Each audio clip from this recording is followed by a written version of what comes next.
Selamat siang teman-teman UT semuanya dimanapun Anda berada. Kembali lagi pada hari ini saya akan melaksanakan wawancara singkat kepada beliau Pak Abed untuk melanjutkan ke praktek unit 2 manajemen risiko agribisnis. Untuk mempersingkat waktu karena beliau ingin istirahat, kita langsung saja ke Pak Abed dan memulai sesi wawancaranya. Selamat siang Pak Abed, kembali lagi ya, kita ketemu lagi ya, jumpa lagi ya. Terima kasih atas waktu dan kesempatan yang diberikan. Langsung saja Pak di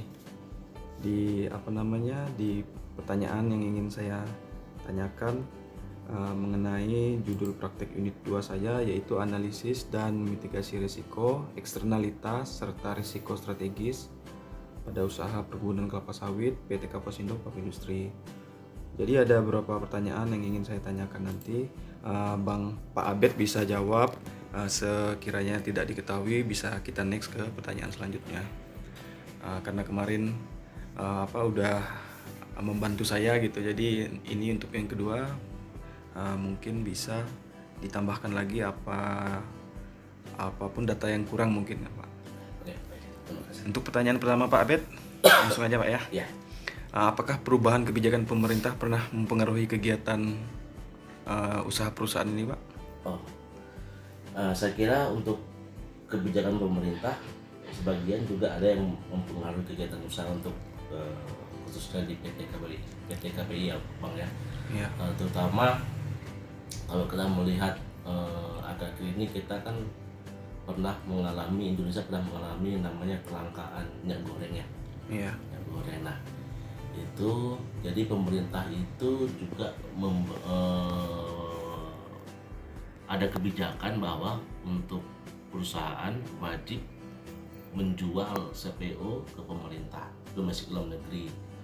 Jadi itu kalau nggak salah dia sekitar 30% tuh harus menjual CPO-nya ke dalam negeri untuk menanggulangi kelangkaan minyak goreng. Nah, dampaknya di mana? Jadi kita kan selama ini kan ekspor minyak CPO ya kan ke berbagai negara. Nah, jadi karena dampaknya kita harus jual ke dalam negeri, itu kan harganya kan nggak sama dengan harga ekspor. Jadi bisa dikatakan pendapatannya juga berkurang gitu. Jadi karena kalau misalnya kita nggak mengikuti aturan pemerintah untuk mewajibkan jual CPO ke dalam negeri, itu izin ekspor kita dicabut gitu. Jadi kita harus juga ikut andil di sini. Oke. Pemerintah. Oke Pak, terima kasih Pak. Berarti mempengaruhi Pak ya. Betul Pak. Nah kemudian, apakah perusahaan pernah mengalami keluhan atau konflik dengan masyarakat sekitar perkebunan Pak? Sejauh ini untuk konflik dengan masyarakat khususnya di ini ya masyarakat setempat kampung sini pernah Pak. Pernah Pak ya. Jadi ya masalah internal ya ada keinginan masyarakat yang mungkin enggak terpenuhi oleh perusahaan, mereka akhirnya menuntut dan adalah konflik-konflik internal, tapi sejauh ini konflik tersebut bisa diatasi Pak. Oke, baik Pak, terima kasih. Kemudian Pak, apakah isu lingkungan hidup berpotensi mempengaruhi citra dan operasional perusahaan Pak?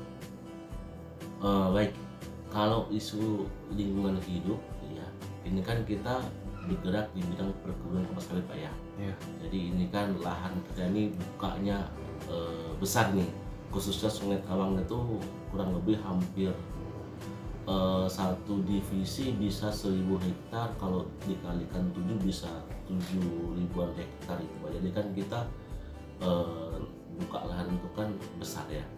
Jadi ada juga isu lingkungan, kita kan istilahnya kan buka lahannya Pak ya. Iya. Jadi bisa dikatakan di situ hutan kita babat, kita buka lahannya. Saya kira kalau untuk lahan itu Pak, berarti tidak mempengaruhi gitu ya. Maksudnya isu lingkungan ini Tapi kan dibarengi dengan izin-izin yang jelas juga Oh ya. betul itu Pak. Kita ada juga asisten yang pengampu yang juga bisa terjun ke masyarakat untuk meminta izin dan segala macam. Gitu. Oke Pak. Itu untuk pertanyaan resiko eksternalitas. Kita lanjut ke pertanyaan resiko strategis ya Pak ya.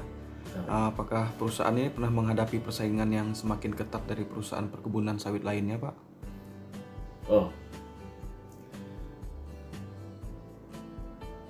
untuk persaingan dengan perkebunan kelapa sawit lainnya kita sebenarnya bersaing, ya kan? Kita nggak jauh ambil contoh di sekitar sini lah, di kebun lah, antara PT kita kan PT KPI, terus di region sebelah itu ada PT apa saya lupa nama itu. Nah kita juga setahu saya selalu ada ini Pak, namanya liga siapa yang paling unggul dalam produksi gitu kan. Jadi persaingan seperti itu. Dan juga sama perusahaan, sama bos itu, sama orang aksen itu kita juga diberikan apa istilahnya tuh target produksi Pak ya. Jadi setahun itu harus menghasilkan sekian ton kelapa sawit gitu. Jadi itu saling bersaing. Jadi pas di akhir tahun nanti akan ada evaluasi dan juga ada penghargaan untuk kebun-kebun yang berhasil untuk melampaui target seperti itu. Baik Pak, berarti ada persaingan, kompetisi, kemudian ada reward juga Pak ya untuk. Betul. Oke Pak, baik. Kemudian apakah perkembangan teknologi menuntut perusahaan untuk melakukan perubahan strategi usaha Pak? Oh baik. Kalau secara perkembangan teknologi sekarang kita lagi mengembangkan praktek yang namanya G-Harvest. G-Harvest jadi kan itu mengandalkan teknologi. Kalau sebelumnya itu masih konvensional, kita masih mencatat buah itu dengan apa ya, bentuknya form kemudian diisi sama kerani buah, kemudian dibawa ke kantor, kemudian diisi kerani, dan itu untuk faktor errornya besar sekali Pak. Jadi sekarang pihak perusahaan lagi gencar-gencarnya juga menggunakan ini G-Harvest ini untuk meminimalisasikan kecurangan di lapangan.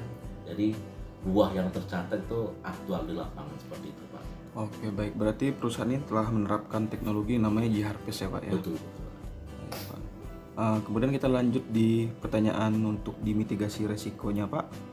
Pertanyaan pertama, apakah perusahaan secara rutin memantau perubahan kebijakan pemerintah Pak terkait dengan industri kelapa sawit ini? Saya kira iya. Rutin berarti Pak ya? Iya. Kemudian apakah perusahaan memiliki program komunikasi kerjasama dengan masyarakat sekitar untuk mencegah konflik Pak?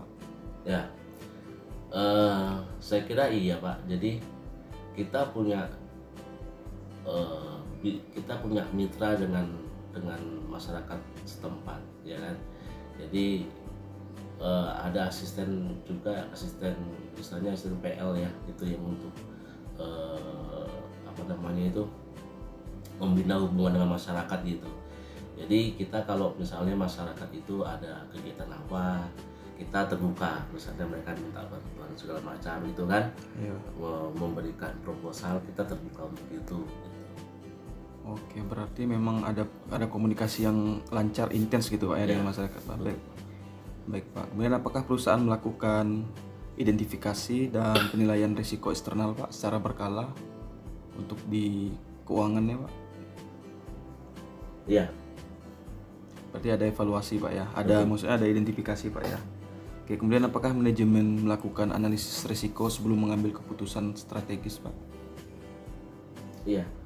Kalau untuk kebijakan kan dari perusahaan ini sebelum kita terapkan di lapangan pasti juga ada namanya briefing dulu, jadi dirapatkan dulu, dimitingkan dulu faktor-faktor apa yang harus dihindari dan segala macam seperti itu. Baik Pak. Kemudian apakah perusahaan menjalin kemitraan dengan pemerintah, masyarakat atau pihak lain untuk mendukung keberlanjutan usaha ini? Iya Pak. Berarti menjalin kemitraan Pak ya? Ya. Oke Pak Abed, untuk yang terakhir ini di mitigasi risiko, apakah perusahaan memiliki sistem pelaporan dan evaluasi terhadap risiko yang telah terjadi? Ini sistemnya kayak mana Pak ya?